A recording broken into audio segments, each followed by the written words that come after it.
ayer en el barrio El Pozón, en Cartagena, hoy aquí en Aracataca, Magdalena, hemos dado inicio a dos programas fundamentales del gobierno nacional que se prometieron en campaña electoral, se debatieron allí, se defendieron,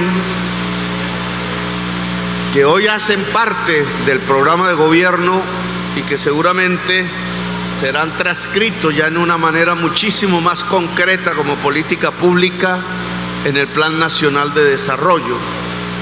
En El Pozón hablamos del mejoramiento de viviendas, que es un cambio real de la política de vivienda en Colombia, centrado en las últimas décadas en trasladar recursos públicos a empresarios que construyen en escala soluciones de vivienda, generalmente urbanas y en multifamiliares, vivienda nueva, pero que precisamente por esa enorme transferencia de recursos había quedado un vacío, y es que la mayor parte del déficit de vivienda en Colombia no tiene que ver con la vivienda nueva, sino con el mejoramiento de la vivienda existente, que en el caso del estrato 1 o 2 de las capas más excluidas de la población colombiana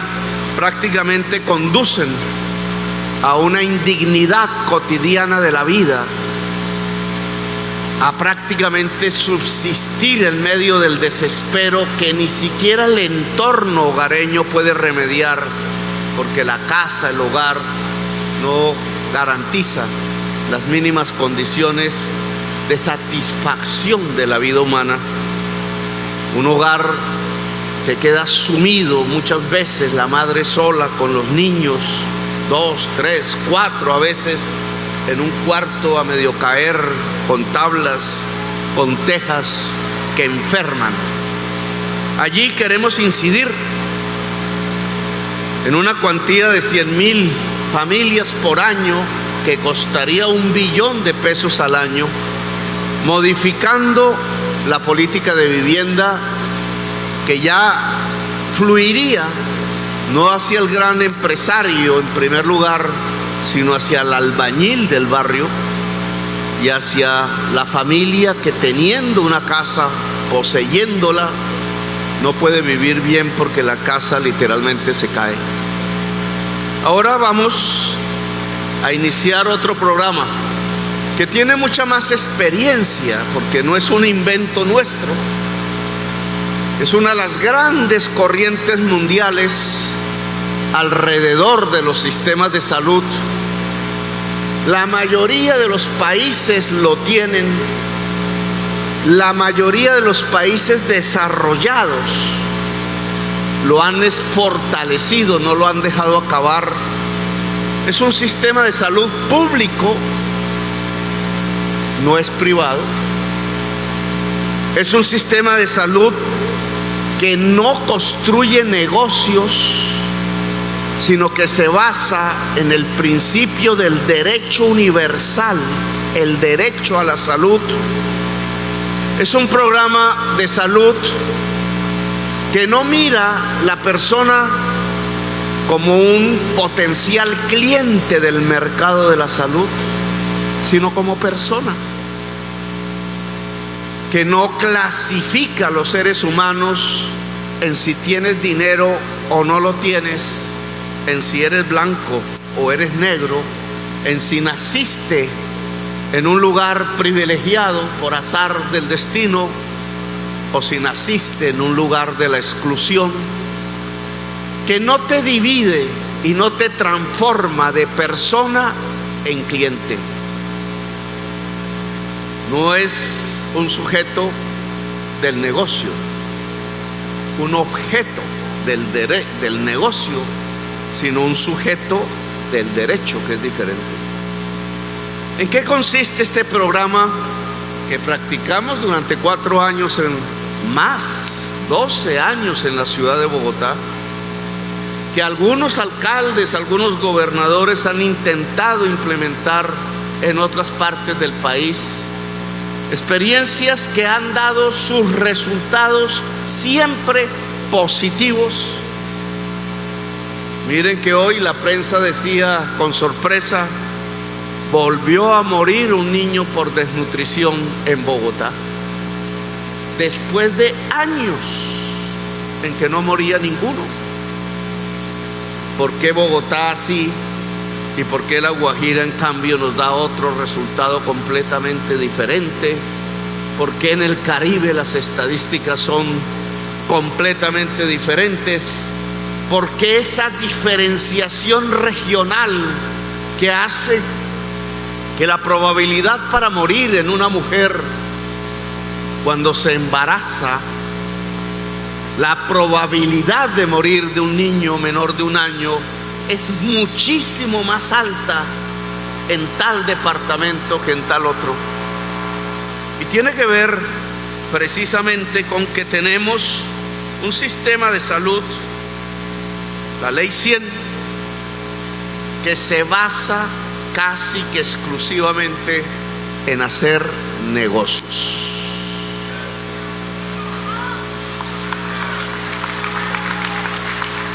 Cuando la salud es un mercado,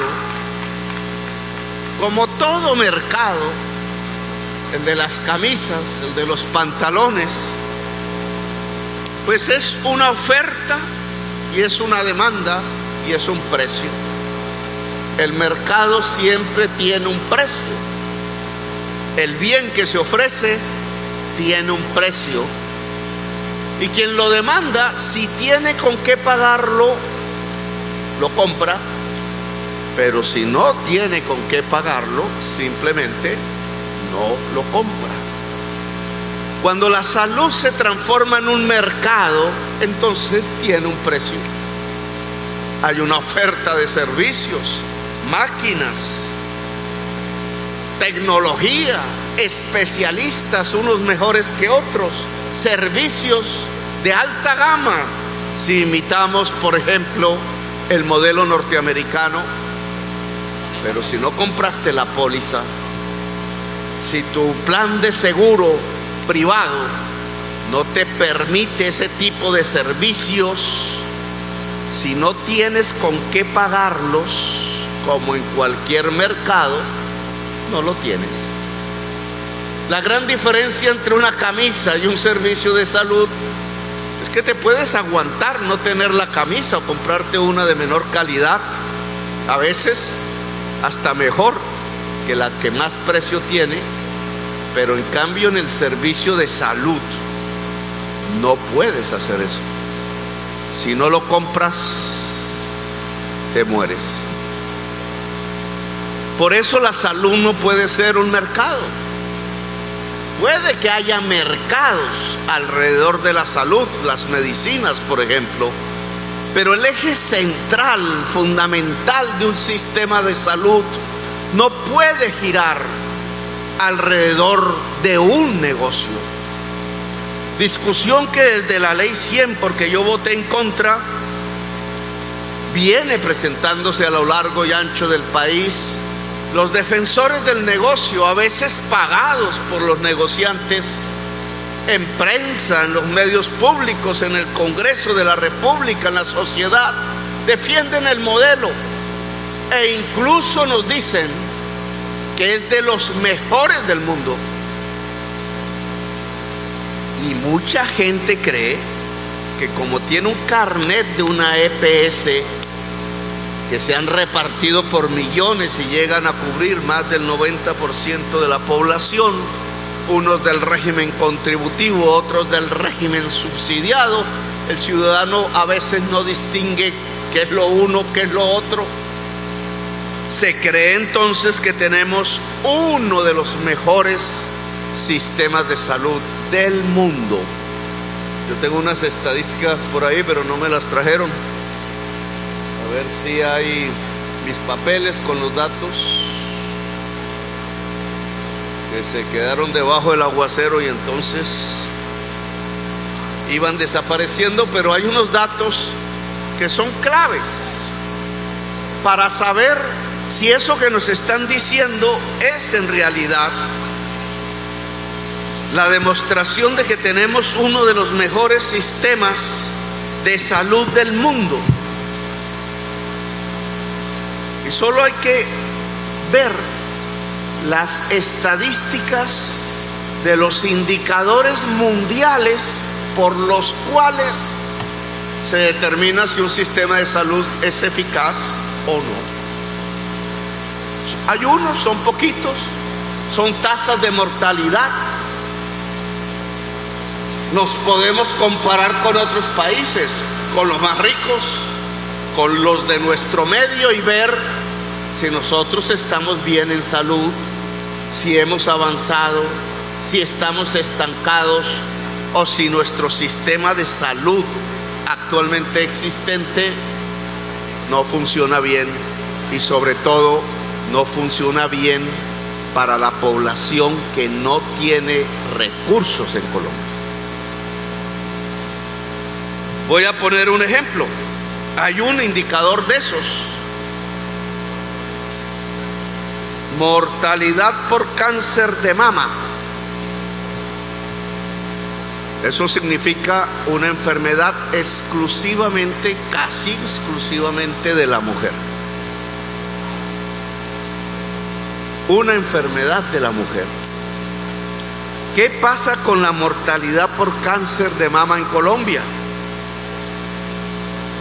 De acuerdo con la OCDE, a la cual pertenecemos, una asociación de países, la mayoría desarrollados, con un grupo de países no desarrollados, la tasa de mortalidad de cáncer por mama en Colombia ocupa el 28 puesto entre 48 países, con una tasa del 20.2.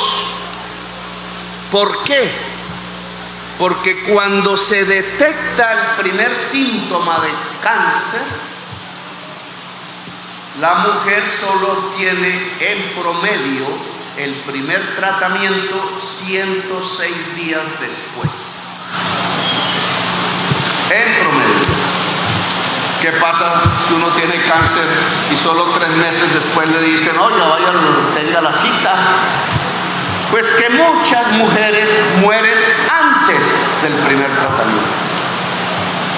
La tasa de mortalidad por mama, de cáncer por mama, es alta en Colombia, no porque las mujeres se enfermen más que en otros lugares del mundo, sino porque no son atendidas como en otros lugares del mundo, cuando podrían salvarse si la atención fuera rápida. Y este es solo uno de los indicadores.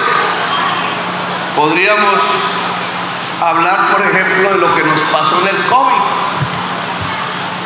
Toda la prensa, sin excepción, nos ha vendido la idea que tuvimos uno de los mejores resultados en la pandemia que todo el mundo sufrió. Yo me enfermé 2 veces del ceviche. Y en una me tocó ir al hospital, tuve que tener atención, pero no fue en Colombia, fue donde estaba en Italia. Y me puse a investigar un tanto si era cierto que el esfuerzo de la salud en Colombia, de nuestro sistema de salud, había dado un resultado eficaz respecto a una sociedad que se enfermó. Como todos sabemos, muchísimos y muchísimas hoy no nos acompañan porque murieron. Era como un caricellazo, si le daba a uno, podía salir muy bien, la mayoría medio bien o mal, morir. ¿Y qué nos pasó a nosotros? Para el año 2021, Colombia se ubicó en los 20 primeros lugares en el mundo en materia de mortalidad, de letalidad y exceso de mortalidad por COVID-19. Es decir, fuimos uno de los 20 peores países de 190 y pico en resistir la enfermedad del COVID. ¿Por qué nos dicen entonces que no funcionó muy bien? Solo hay 20 países con Colombia que tuvieron muy malos resultados. Muy malos resultados. En cambio, los 170 restantes países tuvieron muchísimos mejores resultados que nosotros. Nos están engañando. Murió gente de COVID que podía haber sido salvada porque nuestro sistema de salud no tenía la eficacia suficiente para salvarlos. Podríamos ver otras estadísticas de indicadores fundamentales. La mortalidad materna, otro tema de la mujer. Otra, no le digo enfermedad, otra circunstancia en donde quienes mueren, pues no son los hombres, son las mujeres. La mujer, cuando está en su estado de embarazo, incluso unos momentos después del parto. Allí hay una mortalidad por razones que tienen que ver con hipertensión, por otras razones. La mayor parte es por tensión, que podría ser evitada esa muerte si hubiera una atención médica oportuna. ¿Y qué es lo que le pasan las mujeres en Colombia alrededor de este tema? Miren, Colombia no cumplió los objetivos del desarrollo del milenio que había propuesto las Naciones Unidas para todo el mundo y aún se encuentra lejos de cumplir los objetivos del desarrollo sostenible ODS.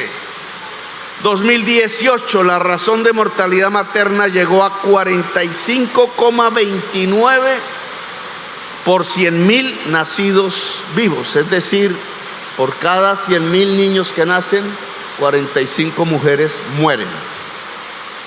¿Eso es bueno o eso es malo?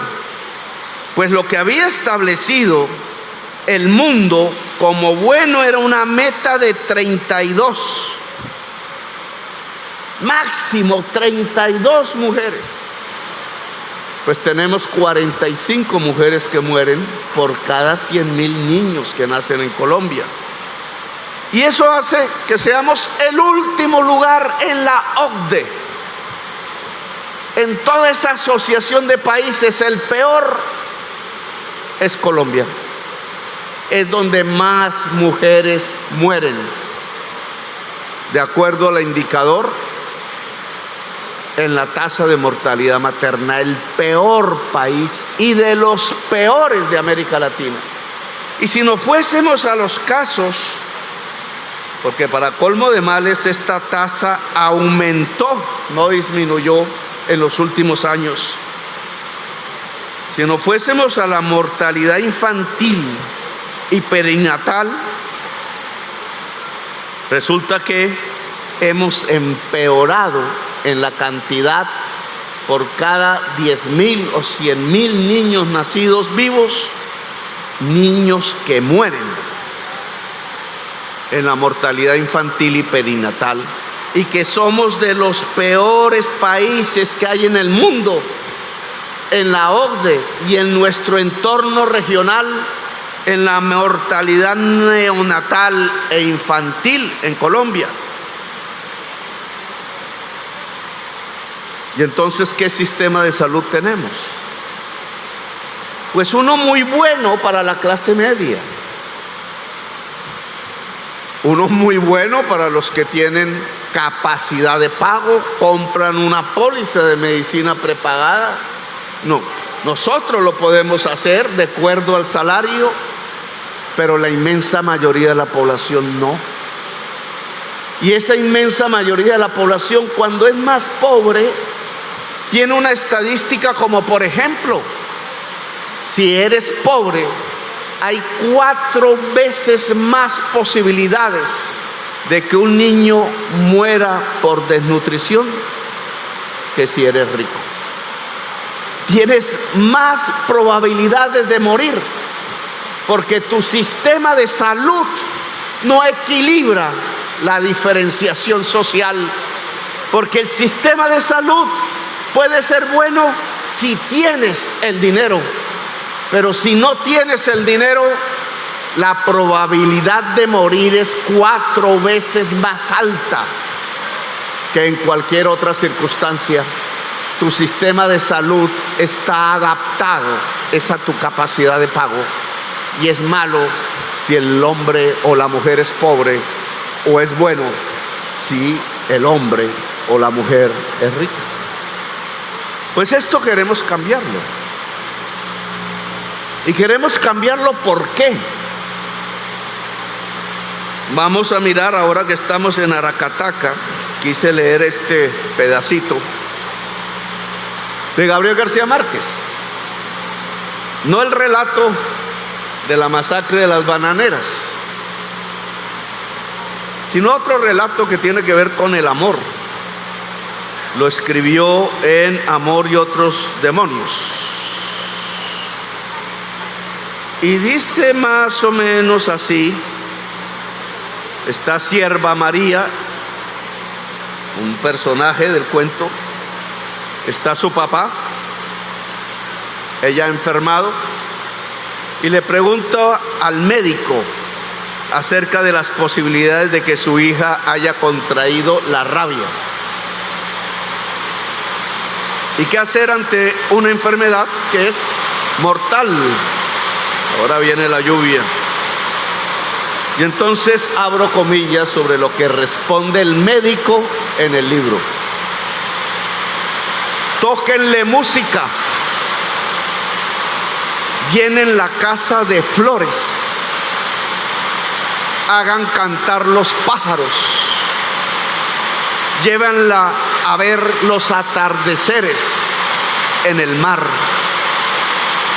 denle todo lo que pueda hacerla feliz, porque al final, concluye el médico, no hay medicina que cure lo que no cura la felicidad. En ese pasaje, no era el objetivo de Gabriel García Márquez, pero que se trasluce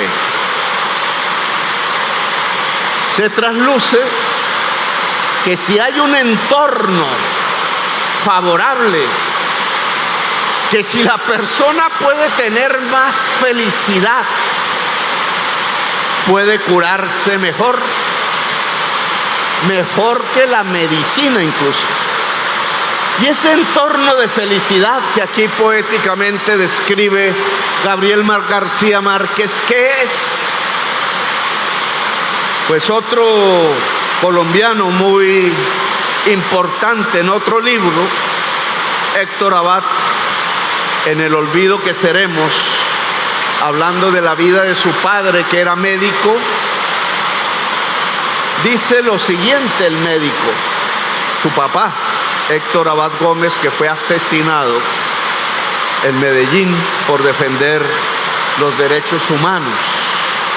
Dice: receta A, agua, alimento, abrigo, aire y afecto, es decir, amor.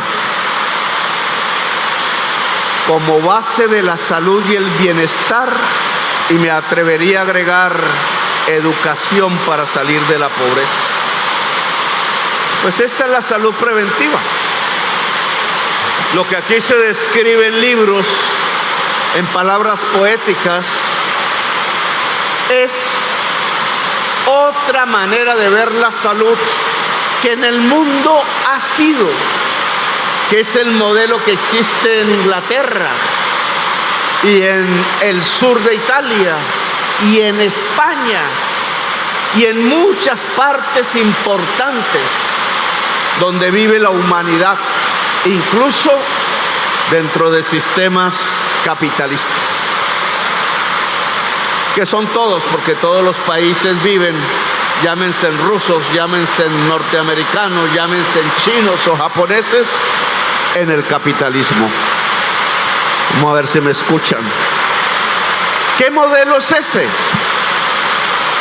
Es mejor prevenir que curar, dijeron aquí.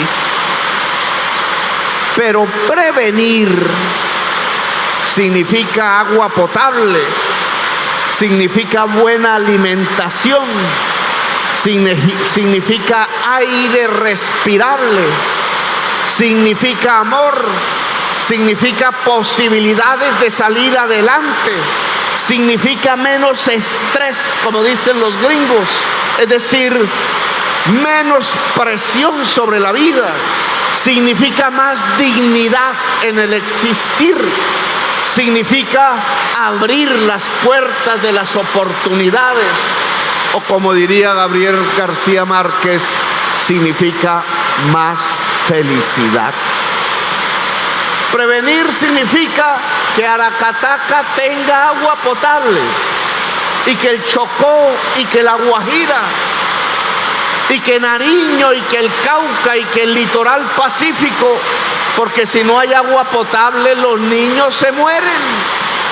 No hay EPS que las recoja, no los llevan en helicóptero, no alquilan una avioneta porque vale mucho para que sean atendidos en las mejores clínicas privadas de Bogotá. No, se mueren. Y entonces, ¿por qué no podemos tener un sistema de salud que en lugar de esperar a la persona en el hospital a hacer cola, a veces a no ser atendida, ¿por qué no tenemos un sistema de salud que lleve el médico y la médica y el enfermero y el psicólogo y la psicóloga? Porque en realidad después de tantas décadas de violencia tenemos enfermedades mentales por montón.